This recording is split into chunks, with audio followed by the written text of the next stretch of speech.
Dan ini lebih parah, tiang listrik dan pohon tumbang di Blat 51 mengakibatkan kuburan rusak, ada beberapa makam, kabel, dan satu lagi ini sangat mengenaskan, akarnya mengangkat makam. Nah ini sampai terbongkar 2 makam, 3 makam.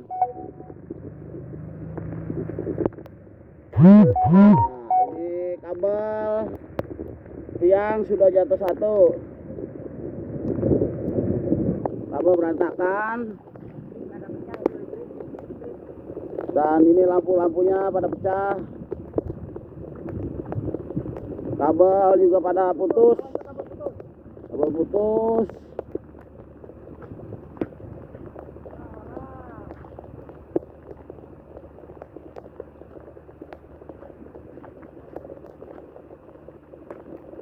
Makam hancur lagi di Blat 52. Di Blat 52 terbongkar habis makamnya.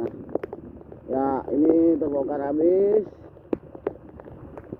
Kabel-kabel telanjang. Ini para pemantau, saudara Bang Madun, Bapak Niman, kita sedang mengecek ke lokasi. Beberapa makam hancur. Saya nyempung. Tuh, mengakibatkan hancur lagi makam.